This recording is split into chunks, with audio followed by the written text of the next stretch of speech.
오늘은 벡터 해석에 대해서 다루도록 하겠습니다. 먼저 다룰 개념은 바로 벡터의 정의인데요.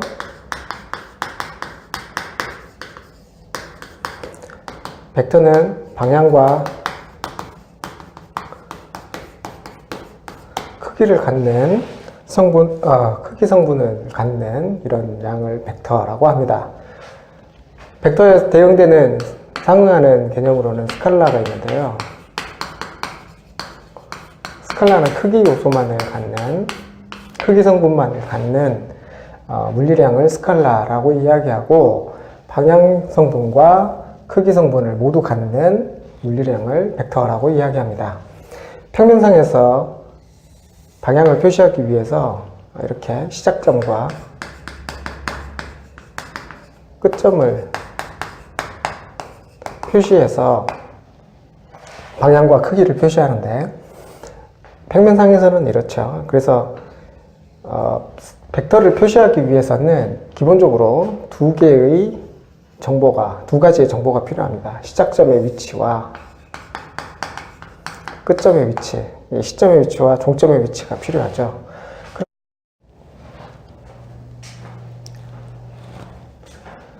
벡터가 방향 요소와 크기 요소를 갖는 물리량으로 정의되기 때문에 벡터를 표현하기 위해서는 시작점과 끝점 두 가지 점의 정보가 필요합니다.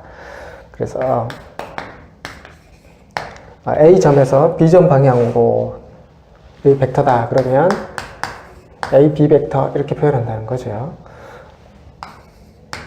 그런데 B, A 벡터는 시점과 종점이 바뀌어 있는 벡터를 말하는 거죠. 어떻게 됩니까? 벡터의 방향이 반대로 됩니다. 이렇게 벡터의 방향이 반대로 되면 앞에다가 음의 부호를 붙여서 방향이 서로 반대인 벡터를 표현하기도 합니다. 또 이 벡터는 표기하는 방법이 이와 같이 화살표로 표기하기도 하고, 따로 이렇게 소문자를 써서 하나의 벡터 명칭을 정해주기도 합니다. 물론 위에 화살표를 붙여서 표현하죠. 벡터는 기본적으로 시점에서 종점 방향으로의 물리량을 나타내기 때문에 기본적으로는 반직선의 형태로 표시된다 이렇게 생각하시면 되겠고요. 이 벡터의 크기만 따로 나타내고 싶다.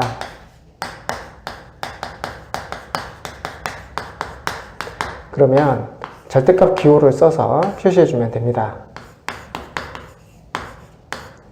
이와 같이 절대값 기호를 쓰면 방향 요소를 무시하고 그 크기만을 따지는 방식이 되겠지요.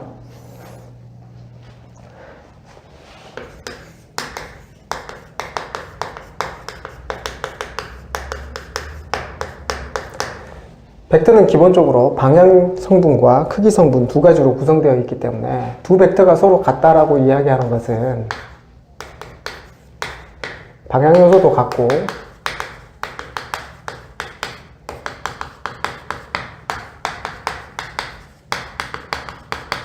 방향과 크기가 모두 같을 때 두 벡터가 서로 같다라고 이야기해 줄 수 있겠습니다. 중요한 건 뭐냐면 시작점의 위치와 끝점의 위치가 어떻게 돼도 관계가 없다는 이야기죠. 그냥 방향 같고 크기 같으면 그냥 같은 벡터입니다. 그래서 이 벡터를 평면 위에서 어떤 지점으로 평행 이동하더라도 모두 같은 벡터로 취급할 수 있다 이렇게 생각할 수 있겠습니다. 또 아까쯤에 말씀드렸다시피 시점과 종점의 위치가 바뀐 이 벡터, 방향이 반대 방향이죠. 이런 걸 우리는 역벡터 이렇게 이야기합니다.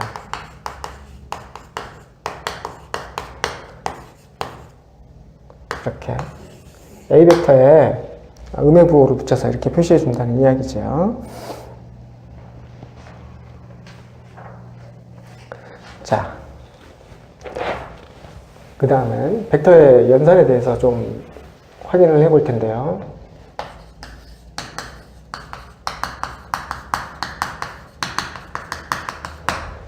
기본적으로 벡터의 덧셈과 뺄셈은 어떤 방식으로 이루어지는지를 살펴보겠습니다. 두 벡터 A 벡터와 B 벡터가 있다라고 했을 때 두 벡터의 합은 이런 식입니다. A 벡터 더하기 B 벡터. A 벡터로부터 B 벡터를 연결시켜 가지고 끝나는 이 지점까지 이 지점이 종점이 된다는 거죠. 그래서 A 벡터의 시점으로부터 B 벡터의 종점까지를 연결한 이 벡터가 바로 두 벡터의 합인 A 벡터 더하기 B 벡터 이렇게 되겠습니다. 이렇게 삼각형을 모양을 만들어서 덧셈 연산을 해도 되고요. 이렇게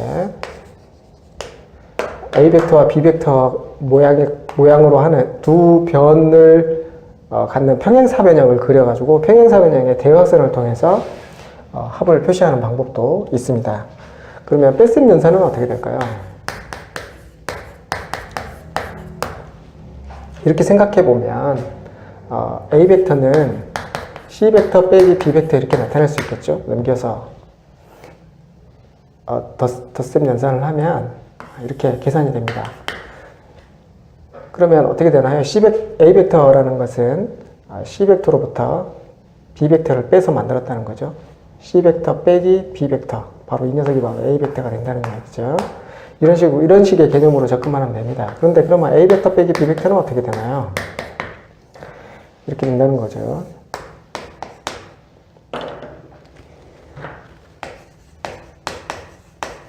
이렇게 표시됩니다. 자, 예를 들어서 이제 이런 경우를 한번 살펴봅시다.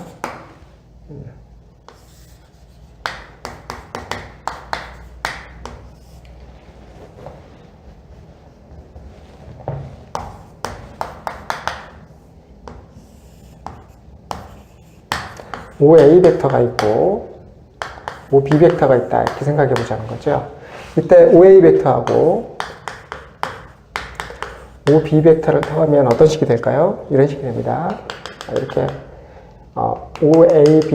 OA와 OB를 두 변으로 하는 평행사 변형을 만들어서 이때 대각선에 해당하는 것이 A 벡터 더하기 B 벡터, OA 벡터 더하기 OB 벡터 이렇게 됩니다. 그러면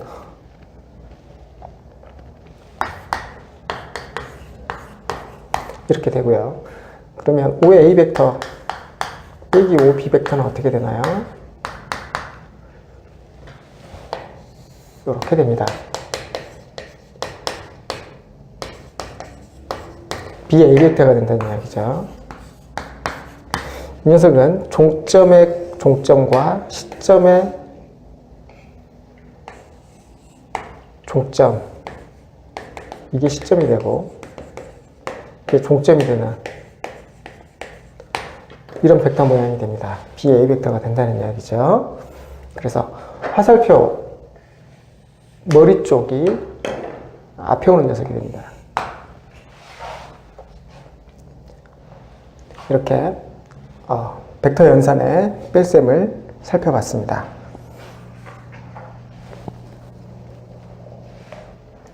벡터 연산에서 곱셈은 한 3가지 정도를 생각해 볼 수가 있는데요. 가장 많이 사용되고 기본적인 것이 바로 실수배입니다. A 벡터에 KA 벡터 이런 식으로 K로 곱해서 실수 K로 곱해서 표시하는 거죠. 이런 경우는 방향은 같은데 크기만 변하는 것입니다.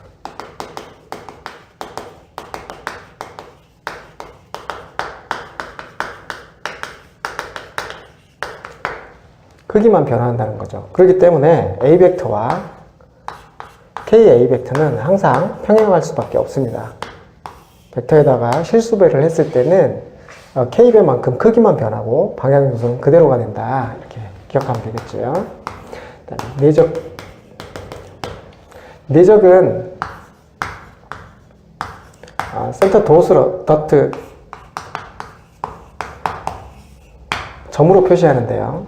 내적은 어떤 경우에 계산된 물리량이냐면 2를 계산할 때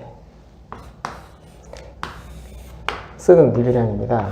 어떤 물체가 있어서 이 물체를 이런 방향으로 잡아당긴다고 해봅시다. 이 물체가 만약 거리 L만큼 이동했다면 이때 일의 양은 이 물체의 한 일의 양은 과연 얼마가 될까요? 라고 할 때 W 이퀄 실제로 이 물체를 이동하는 데 관여한 힘은 이쪽 방향 요소밖에 없다는 얘기죠. 그래서 F 곱하기 L의 코사인 세타 이렇게 정의된다는 걸 알 수가 있습니다. 이때 사용되는 방식이 바로 내적과 같은데요. 이런 식입니다. A 벡터와 B 벡터가 사이각 세타를 기준으로 이렇게 정의되어 있다면 이때 A 벡터와 B 벡터의 내적은 A 벡터 크기에다가 B 벡터의 크기를 곱하고 여기에 다시 코사인 세타를 곱하는 방식으로 정의됩니다. 이때 잘 기하학적으로 따져보면 A 크기의 코사인 세타를 곱한 물리량은 B 벡터의 방향 요소 중에 이 부분의 크기만큼에 해당합니다. 이 두 가지를 곱한다는 이야기죠. A 곱하기 코사인 세타만큼에 곱해진다는 겁니다. 마찬가지로 반대로 이렇게 생각할 수도 있습니다. B 벡터의 이쪽 방향 요소만큼 이 녀석은 A 벡터 크기의 코사인 세타만큼의 크기가 되고 여기에 있는 이 녀석은 B 벡터의 크기의 코사인 세타만큼의 물리량이 되죠. 그리고 이 두 가지를 곱하거나 아니면 이 두 가지를 곱하거나 어쨌든 같은 물리량이 나온다 이 얘기입니다. 이게 바로 내적입니다. 그 다음 세 번째 벡터 연산 곱이 있는데 이게 뭐냐면 바로 회전력을 계산할 때 모멘트를 계산할 때 사용되는 회전 모멘트를 계산할 때 사용되는 물리량인데요. 이런 식입니다.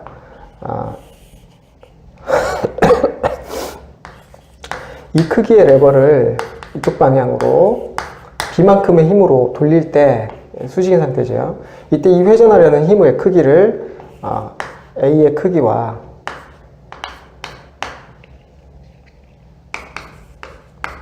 B의 크기 이렇게 곱해가지고 표시한다는 거죠. 물론 이건 방향이 존재합니다.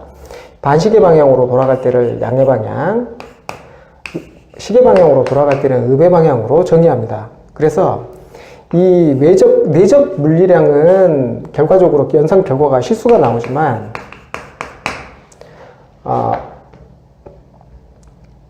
외적 물리량은 크기와 방향을 갖는 스칼라죠. 내적 물리량은 스칼라량으로 표시되지만 외적 물리량은 방향 요소까지를 갖기 때문에 벡터 물리량으로 표시됩니다. 그래서 오른손 법칙을 써서 시계 방향으로 회전할 때 이 엄지손가락이 가르치는 방향으로 모멘트가 발생한다. 이렇게 본다는 거죠. 만약에 반대 방향으로 회전하면 이렇게 발생해서 반대쪽 방향으로 된다. 이렇게 본다는 거죠. 수직이 된다라는 걸 이걸 잘 기억하시기 바랍니다. 그래서 크기는 어떻게 됩니까? 이렇게 되는데 만약에 B 벡터가 이런 식으로 정의되어 있다면 어떻게 될까요? 이 사이에 존재하는 이 각만큼 이쪽 방향 요소만 적용시켜서 그렇게 정의하죠. 그런데 A 벡터와 B 벡터가 이루는 각의 크기는 이렇게 정의되겠죠. 이쪽에서 방향에서 봤을 때 이 각이 아니라 이 각으로 정의됩니다. 그렇기 때문에 이때는 어떻게 되나요? 이 각이 세타가 되고 이 방향 요소의 크기는 사인 세타가 된다는 거죠. 그래서 모멘트의 크기는 이렇게 정의됩니다. 방향 요소만 따졌을 때, 방향 요소가 아니고 크기 요소만 따져서 계산하면 이렇게 된다는 얘기죠. 그래서 플러스 방향과 마이너스 방향, 어느 쪽 방향으로 회전하고 있느냐에 따라서 서로 다른 방향 요소를 갖게 되니까 그걸 주의해야 됩니다. 크기 요소만 따지면 A와 B의 크기에 사인 세타를 곱해주면 된다는 이야기죠. 이게 외적입니다. 평면상에서 도형을 통해서 내적과 외적을 계산할 때는 이런 방식으로 계산이 되겠지만 벡터를 표현하는 방식 중에 방식이 여러 가지가 존재할 수 있는데요. 단위 벡터 또는 위치 벡터를 써서 표현할 때는 좀 더 단순한 계산을 통해서 내적이나 외적 값을 바로 확인할 수가 있습니다.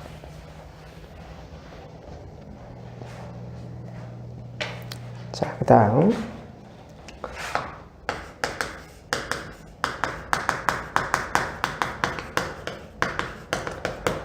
기하학적인 도형을 통해서 벡터 연산을 살펴봤을 때는 앞에서 설명드린 내용과 같은데, 이제 벡터를 표시하는 방법이 평면상이나 또는 공간상에서 도형을 통해서 표시하는 데는 한계가 있습니다. 불편하다는 이야기죠.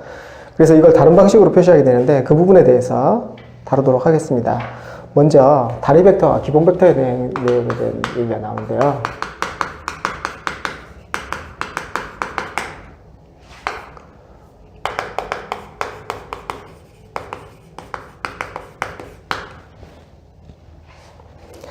단위 벡터는 크기가 1인 벡터를 단위 벡터라고 합니다.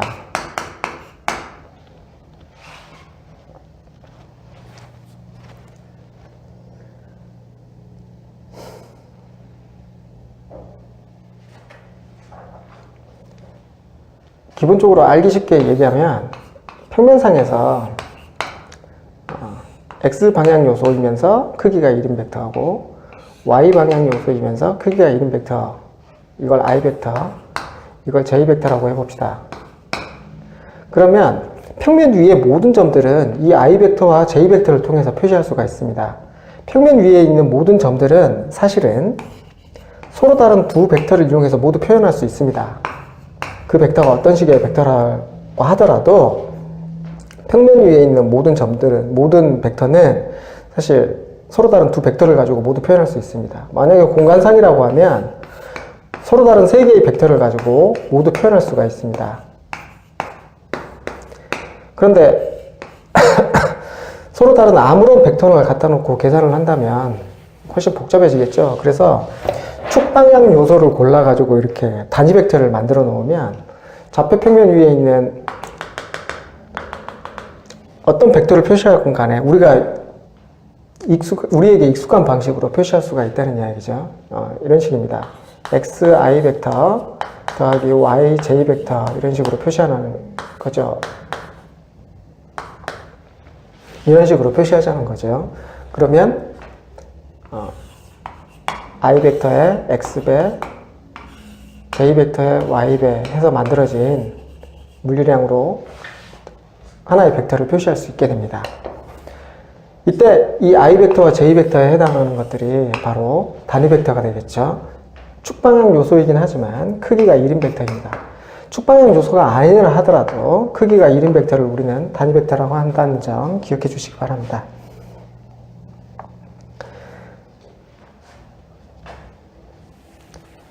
어떤 벡터를 표시할 때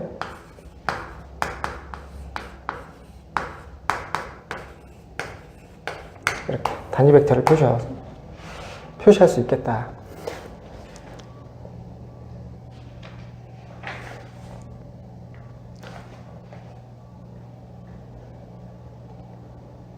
자, 그 다음 기본 벡터는 금방 설명드린 그 축방향 요소이면서 단위 벡터인 것을 말합니다.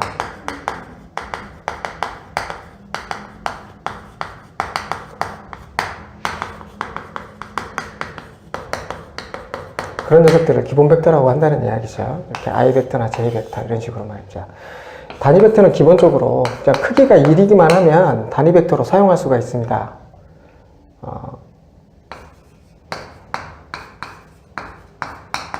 이런 식으로 표현할 수가 있다는 거죠. 이런 녀석들이 모두 단위 벡터가 됩니다. 그런데 금방 전에 설명드렸듯이 아무런 방향 요소로 표시된 녀석이라면 사실 직관적으로 이해하기 어려울 수 있습니다. 왜냐하면 저희는 직교좌표계에 아주 익숙해져 있죠. 그런 상황에서 이렇게 직각이 아닌 다른 각을 갖는 단위 벡터를 이용해 가지고 표시하면 직관적으로 이해하기가 좀 불편할 수가 있겠죠. 그런데 이제 그 부분을 축방향 요소만으로 한정시켜서 각각의 축방향 요소를 크기 1인 벡터를 기본으로 해서 표시한다면, 그러면 저희가 알고 있는 직교좌표계에서 아주 유용하게 머릿속으로 직관적으로 충분히 이해하기 편하다는 이야기죠. 그렇게 해서 만들어진 내용이 바로 기본 벡터 생각하면 됩니다. 여기 제가 쓰고 있는 이 I 벡터나 J 벡터가 바로 기본 벡터에 해당하는 내용입니다. 그러면 평면상에서는 그렇다고 치더라도 공간상에서는 어떻게 될까요? X축 방향, Y축 방향, Z축 방향에 해당하는 단위 벡터를 만들어서 그 녀석들을 기본 벡터로 삼으면 되겠죠. 이렇게 I 벡터, J 벡터, K 벡터를 만들어서 어떤 벡터를 XI 벡터, YJ 벡터, ZK 벡터 이렇게 표현하면 됩니다. 그러면 하나의 벡터를 직관적으로 아주 편하게 표시할 수 있겠죠?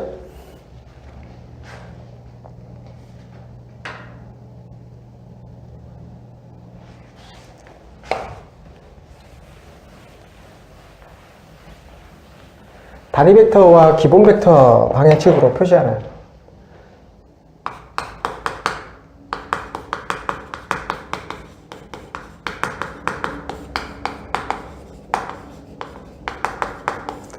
방식으로 벡터를 표현할 수도 있겠지만 이건 수치적으로 표시하는 겁니다. 식이나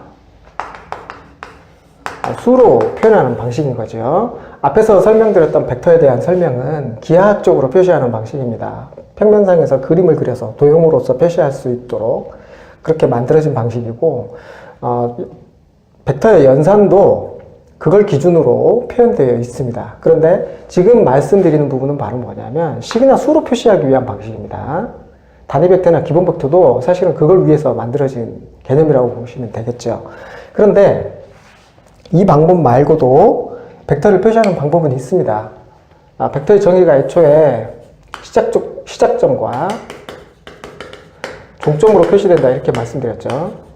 벡터가 표시되는 방식이 이렇게 된다고 말씀드렸습니다. 그러면 벡터 하나를 표시하기 위해서 시점의 좌표와 종점의 좌표를 표시해주면 하나의 벡터로 만들어진다는 이야기입니다. 그런데 그러려면 표시 방식이 굉장히 복잡해지겠죠. 그래서 어떻게 하느냐 하면 시점을 원점으로 고정시킵니다. 그러면 시점은 항상 원점이기 때문에 종점이 어디로 가게 되나요? 종점이 뭐가 되나요? 바로 하나의 벡터를 표시하게 됩니다. 벡터는 어떤 방식으로 평행 이동하더라도 모두 같은 벡터로 취급한다고 했으니까 시점을 원점으로 평행 이동시키더라도 아무런 문제가 없겠죠. 그러면 종점의 좌표만 표시해주면 됩니다. 그래서 종점의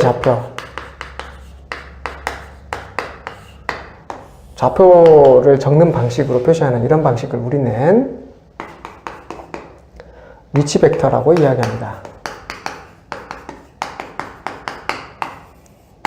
식으로 정리할 수 있게 되죠.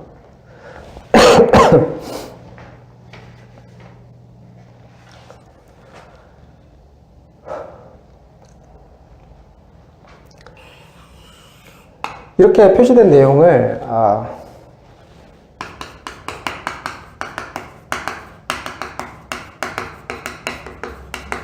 표시된 내용을 통해서 방향 코사인이라는 개념을 확인할 수도 있는데 방향 코사인은 그냥 방향 요소가 어떻게 되는지를 표시하는 방식이라고 생각하시면 됩니다. 모든 벡터가 이 단위 벡터로 만들어 버리는 거죠.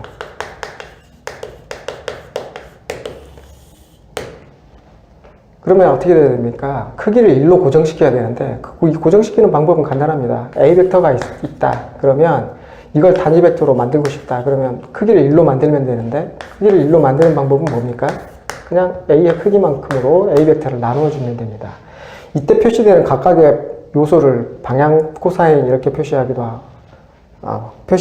방향 코사인이다. 이렇게 말씀드릴 수 있겠죠.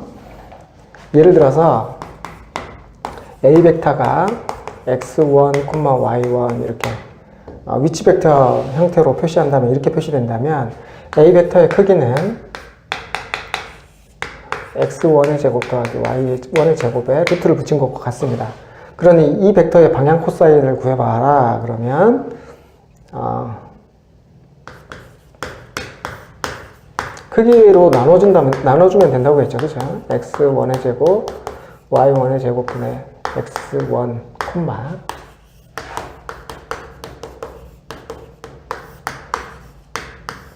이런 방식으로 표시된 것이 바로 방향 코사인입니다. 이때 중요한 건 뭐냐면 각각의 요소의 제곱의 합은 항상 1이 된다는 거죠. 왜 그렇습니까? 크기가 항상 1이기 때문입니다. 또 예를 하나 들어볼까요? 만약에 공간상에서 정의된 벡터라면 이 벡터의 방향 벡터도 방향 코사인도 크기로 나누어 주면 됩니다.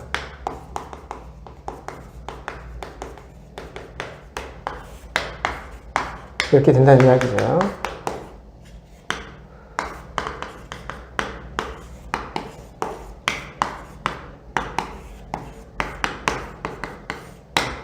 이런 방식으로 정의됩니다. 각각의 요소의 제곱의 합은 1이 됩니다.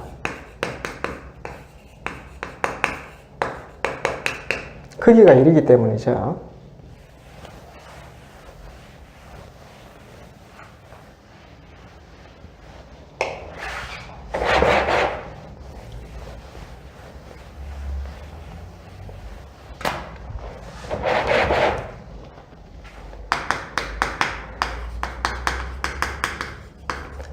위치 벡터로 표현된 벡터들을 연산을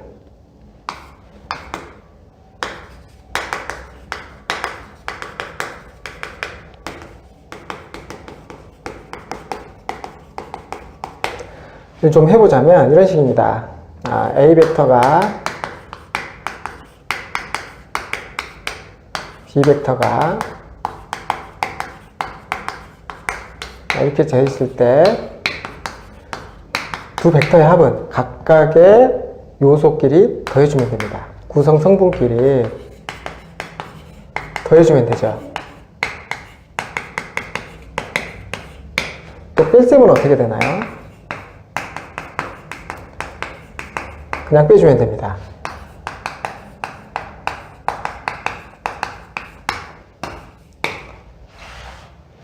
이것이 아까쯤에 기하학적으로 표현했을 때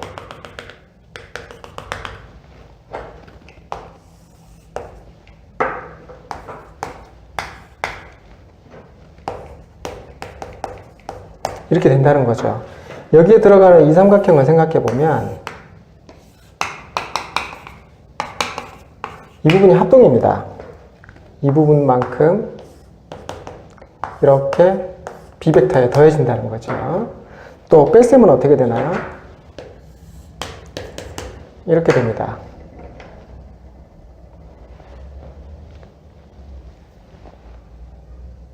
마이너스 B벡터를 더한다는 거죠. 마이너스 B벡터만큼 이렇게 더해집니다. 그래서 이렇게 된다는 거죠. 얘랑 얘랑 평행 이렇게 됩니다. 위치 벡터로 표시하면 벡터 요소끼리 빼주면 됩니다. 만약에 위치 벡터가 아니고 단위 벡터로 기본 벡터로 표시되어 있다면 어떻게 될까요? A 벡터는 이렇게 표시할 수 있습니다. x1i, y1j, z1k 이렇게 표시되고요. B 벡터는 x2i, y2j, z2k 이렇게 표시됩니다. 이 두 벡터를 더하면 어떻게 되나요?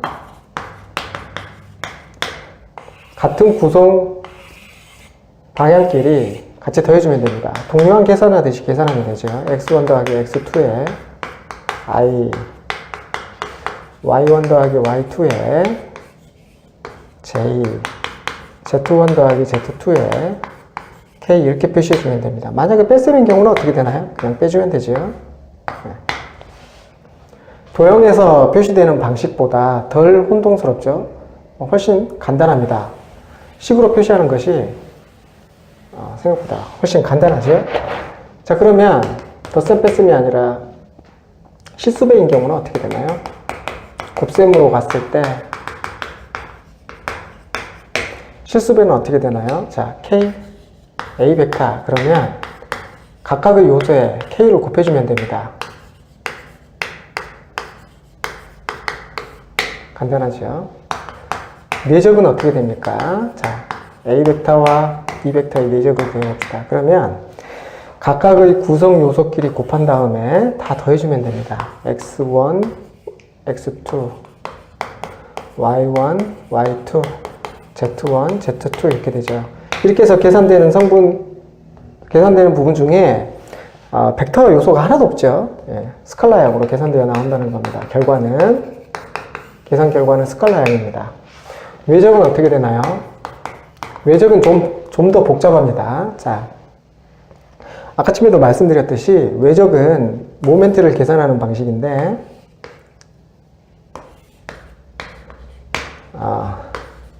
방향을 갖는다고 그랬죠. 그죠? 그래서 A 벡터 외적 B 벡터 이렇게 표시하면 A 벡터가 로드 작대기 모양이 되고 B 벡터 방향으로 잡아당긴다는 뜻입니다. 그럼 이쪽 방향으로 돌아가겠죠.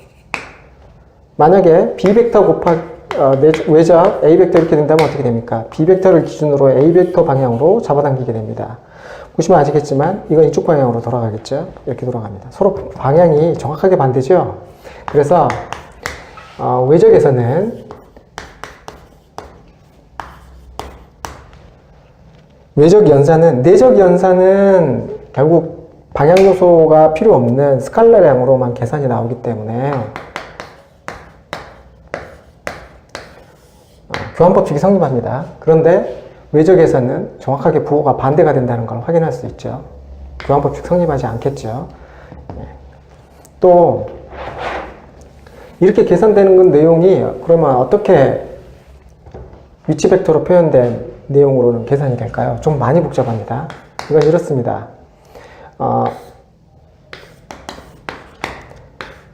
X축 방향으로 I 벡터, Y축 방향으로 J 벡터, Z축 방향으로 K 벡터 이렇게 된다고 했죠. 자, I 벡터 곱하기 J 벡터를 하면 I 벡터를 J 벡터 방향으로 돌린다는 뜻입니다. 그러면 어떻게 되나요? K 벡터가 되죠. 이렇게 됩니다. J 벡터를 K 벡터 방향으로 돌리면 I 벡터가 됩니다. 그 다음에 K 벡터를 I 벡터 방향으로 돌리면 어떻게 되나요? 이쪽으로 돌아가니까 이렇게 되겠죠? 예. J가 됩니다.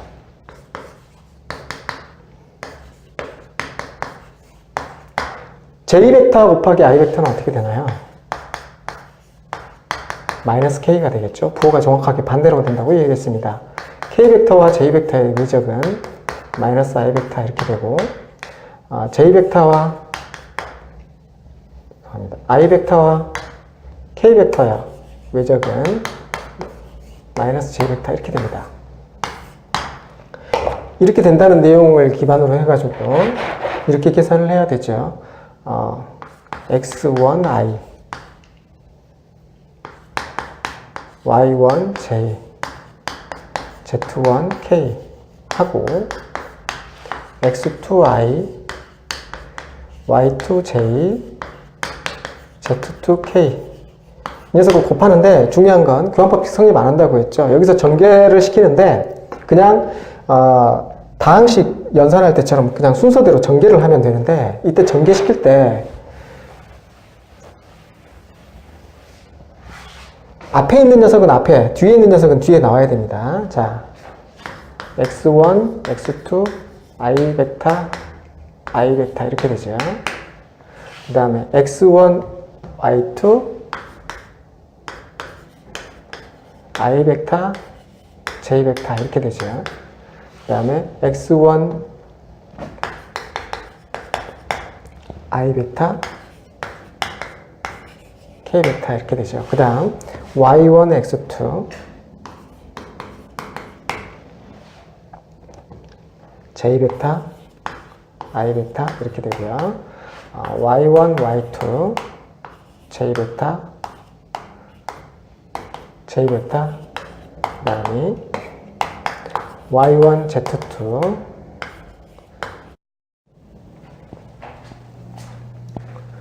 자, 그 다음 Z1, X2, K 벡터, I 벡터, Z1, Y2, K 베타, J 베타, Z1, Z2, K 베타, K 베타 이런 식이 됩니다. 자, 여기서 설명되지 않은 부분이 있는데요. I 베타와 I 베타 외접되는 경우를 한번 생각해 봅시다. 이쪽 방향의 레버를 I 베타 방향으로 똑같이 돌린다고 생각해 보면 이거 회전이 안 되겠죠? 옆으로 직각 방향으로 돌리든 하여튼 방향이 어긋나 있어야 되는데 두 개가 같은 방향이면 회전하지 않습니다. 그러니 I 베타와 I 베타, J 베타와 J 베타, K 베타와 K 베타 같은 벡터 방향끼리 곱한 이 녀석은 당연히 회전력을 유발시키지 않으니까 다 0입니다.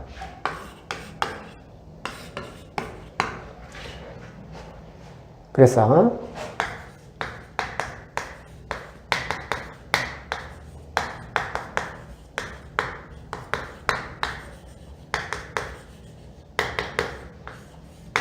자, 이렇게 되죠. 다시 이제 돌아와서 계산을 쭉 해봅시다. I 벡터, J 벡터는 K 벡터죠. X1, Y2, K. 그 다음에 IK는 마이너스 J입니다. Z2, J. 그 다음에 JI는 마이너스 K죠. 그 다음 JK는 I입니다. 그 다음에 KI는 J죠. 그 다음에 KJ는 마이너스 I입니다. 이렇게 계산되죠. 그러면 마지막으로 I는 I끼리, J는 J끼리, K는 K끼리 묶어보면 이렇게 되겠죠. K, J, J 이렇게 I.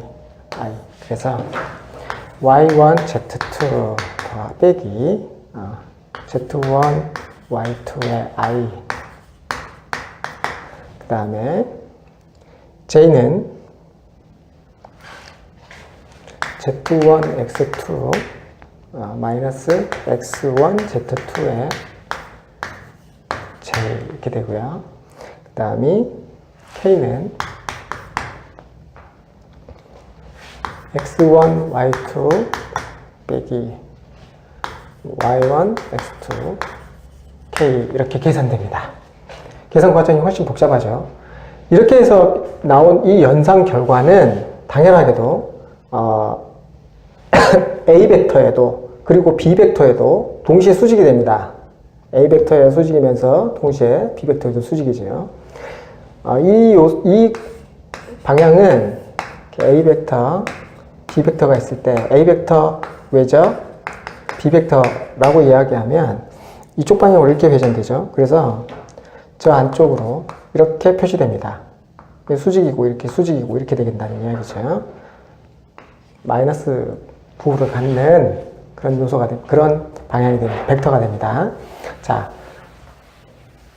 외적이 좀 더 복잡한데 이걸 다른 방식으로 행렬에서 배웠던 디터미넌트를 사용해서 표시할 수도 있는데요. 어떤 방식이냐면 이렇습니다.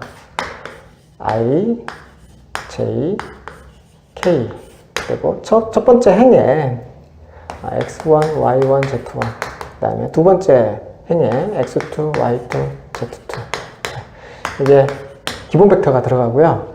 여기에 첫 번째 들어가는 A 벡터, 이 행에 B 벡터 이렇게 들어간다는 얘기입니다. 그래서 디터미넌트를 구해보면 Y1, Z2, I 이렇게 되죠. 더해지고 그 다음에 Z1, Y2 빼기가 되겠죠. 마이너스 I, Z1, Y2 빼기 이렇게 되죠. Y1, Z2 두 개 더해지고 Z1, Y2 곱이 빠지게 됩니다. 또 이렇게 되죠. J는 어떻게 되나요? 이렇게 곱해서 더해지고 아이고 반대로 됐네. 이렇게 곱해서 더해지죠. X2, Z1, J 그 다음에 어떻게 빠지나요? 이렇게 빠집니다. X1, Z2, J 이렇게 빠지죠. 이런 식입니다. 이렇게 계산을 할 수도 있죠. 디터미넌트를 활용해서 계산을 해도 되고요. 두 식의 전개를 통해서 계산을 해도 됩니다. 외적은 내적의 연산보다 좀 많이 복잡합니다.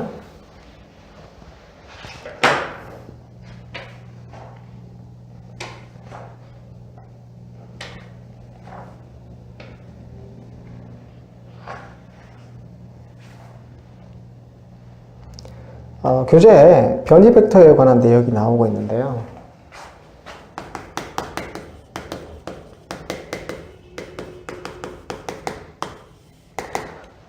변이 벡터는 그냥 우리가 일반적인 벡터라고 생각하면 됩니다. 위치 벡터가 시점을 시점을 원점으로 고정시킨 벡터를 위치 벡터라고 했었죠. 변이 벡터는 그냥 시점이 원점이 아닌 그런 벡터를 모두 그냥 변이 벡터다라고 생각하면 된다는 이야기입니다.